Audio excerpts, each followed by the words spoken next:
Tin, bumulong ko si Kikay oh. Pasayahin mo nga. Oo nga, Tin. Labas mo naman yung kulit mo para mapasaya mo si Kikay. Nel, alam niyo naman na may pagtingin na kay Kikay. Siyempre, naiiya ako sa kanya. Tin, kala ko wala na sa'yo yun.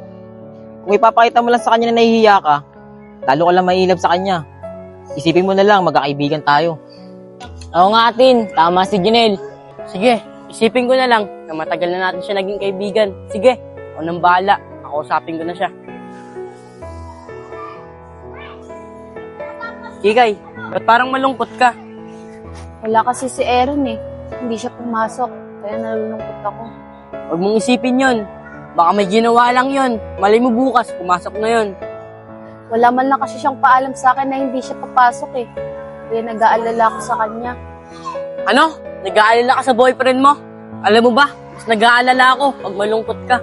Alam mo bang matagal na kitang iniibig? Joke lang. Ikaw talaga, palabiro ka pala, Justin. Oy Kikay, joke lang yun ah. Ayoko kasing malungkot ka, kaya pinapatawa kita.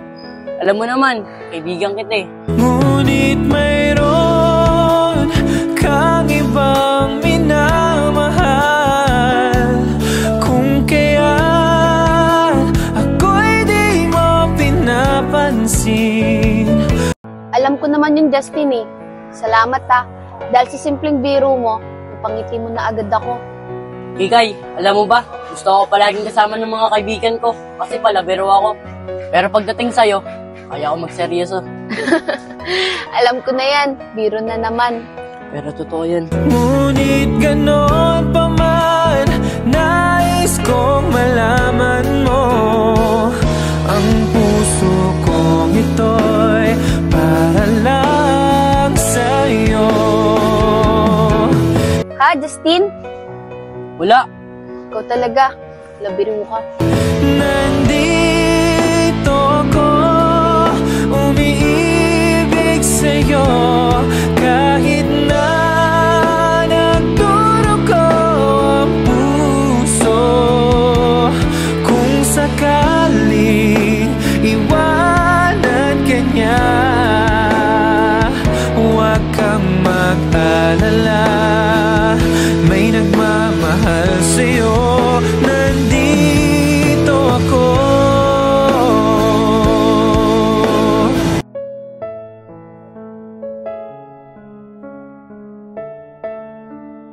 Negro, ikaw na tumawag kay Pongpong. Ayoko din. Papagalitan ako ng papa nun. Diba kagahapon, kinabi tayo. Lakas kasi ng tama mo eh. Sabi mo, malapit lang yun. Ang layo pala. Kaya nga eh, pagdating pa natin doon, wala namang magandang tambayan. Pero kung namasahe tayo, makakarating kaagad tayo dun. Kaso naglaad lang tayo eh. Kaya nga eh, dahil sa ginawa mo, baka napagalitan pa si Pongpong ng papa niya. Tara, magtago tayo dito.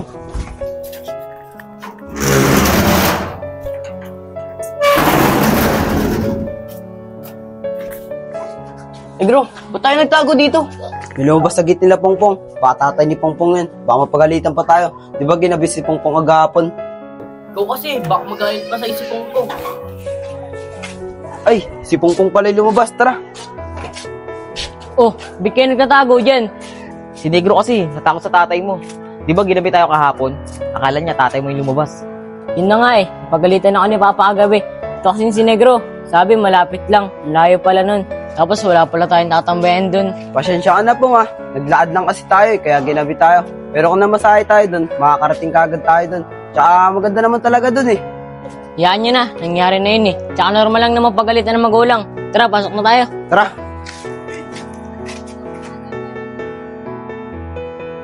Tin, ba't kasabay mo si Kikay umuwi kagabi? Oo, yatid ko siya sa bahay nila. Di ba nga kasi, delikado sa daanan. Tama yan, Tin. Ipakita mo sa kanya kung sino ka talaga. Tsaka wag mo siyang iwasan. Turing mo na lang siya na matagal na nating kaibigan. Oo nga, Tin, para mawala yung pagtingin mo sa kanya at turing mo siyang kaibigan. Kaya nga mga tol, ayun na lang din yung ginagawa ko. Katulad kay Kim, kaibigan natin.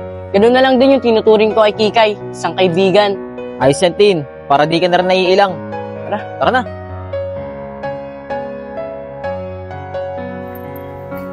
Ganda na ito ah.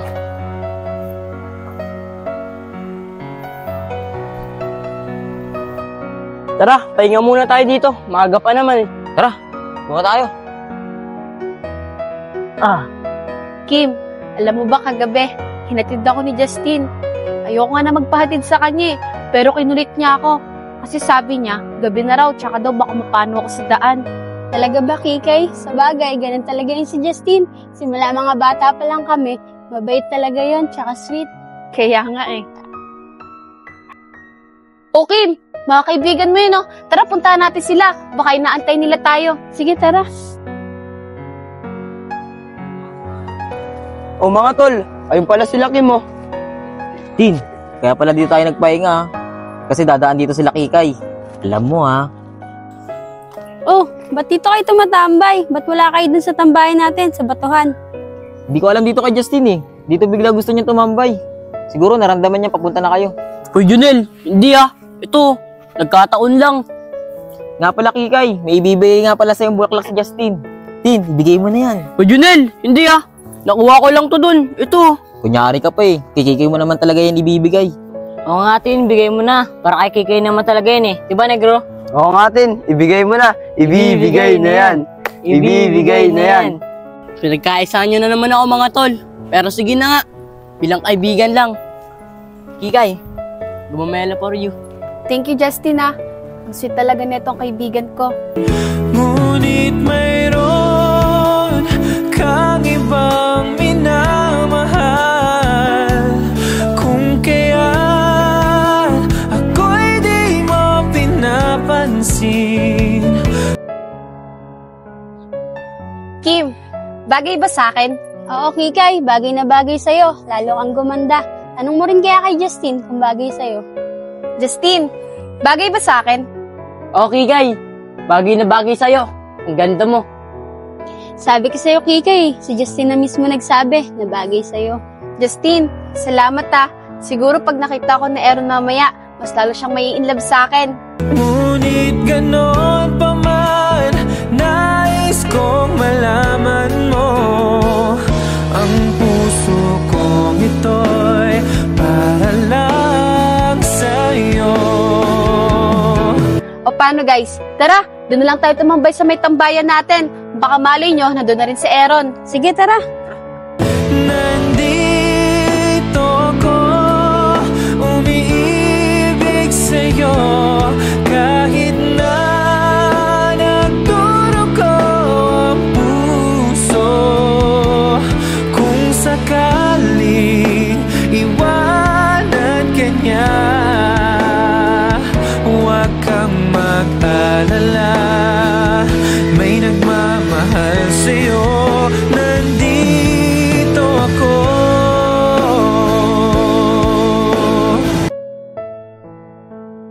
Benz, nga pala, ba't di ka pumasok kahapon?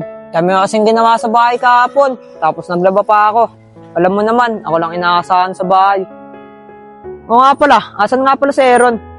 Hindi pa pasok si Aaron, nagkating dun sa may bahay nila Iya. Ah, ganun ba? Tara, huwag na lang din tayo pumasok. Benz, papasok ako. Di kasi kami pumasok na Aaron kahapon. Pumunta lang kami dun sa may bagong palengke. Naglaro lang kami ng bilyar.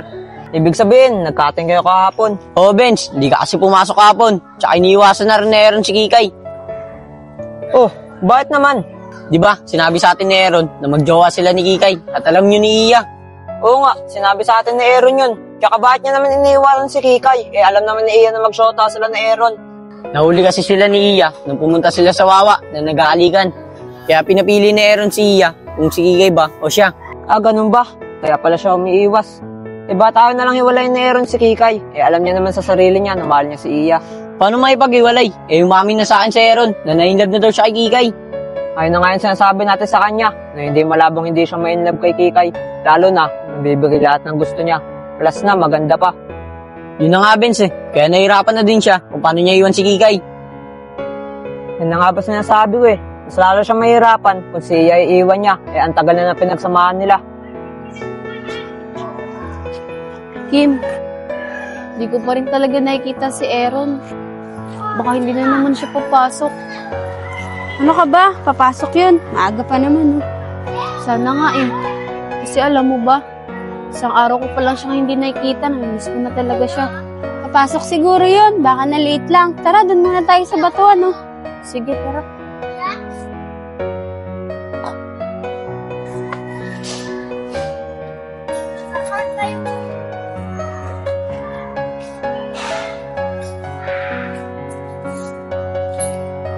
Tin, mukhang malungkot na naman si Kikay ah. Mukhang kailangan mo na naman siya pasayain. Kikay, ba't malungkot ka na naman? Kaganina, binigay ko sa'yo yung bulaklak ah. Ang saya-saya mo. Masaya naman ako sa inyo eh. Lalo na sa'yo, Justin. Pero sa ngayon, hindi ko kaya maging masaya. Dahil 2 araw ko nang hindi nakikita si Aaron. Ah, ganun ba? Siguro, mas masaya ka pag kasama mo yung boyfriend mo kasi sa amin mga kaibigan mo. Masaya naman ako sa inyo, Justin eh. Pero bilang boyfriend ko siya, mas masaya talaga ako pag kasama ko si Aaron. Guys, dito na muna kayo ah. Andun yung mga kaibigan ni Aaron oh. Kim, dito na muna ako ah. Puntaan ko sila.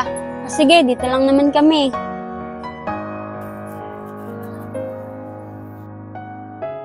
Dong, dito ata papunta si Kikay, yung jowa ni Aaron. Panigurado, magtatanong sa atin yan kung nasan si Aaron. Malamang sa malamang, magtatanong sa atin yan. Pero sabihin na lang natin, di natin alam. Dong, dito nga siya pupunta. Di ba kayo yung mga kaibigan ni Aaron? Gusto ko lang sana itanong sa inyo kung papasok ba siya ngayon. Di nga namin alam eh kung papasok siya. Kaya na pa namin siya hinihintay dito. Ah, ganun ba? Eh kahapon, alam niyo ba kung bakit hindi siya pumasok? Di rin namin alam. Di rin kasi kami pumasok kahapon. Baka naman pwedeng sabihin niyo sa akin yung totoo. Baka naman kasi pinagtatakpan niyo lang siya sa akin. Hindi ah, tsaka bakit naman namin siya pagtatakpan? Eh hindi lang talaga namin alam kung nasan siya. Siguro naman alam niyo kung saan siya nakatira. Baka naman pwedeng ituro niyo siya sa akin. Gusto ko lang kasi siya talagang puntahan eh. Nag-aalala talaga ako sa kanya. Baka may sakit siya kaya hindi siya nakakapasok.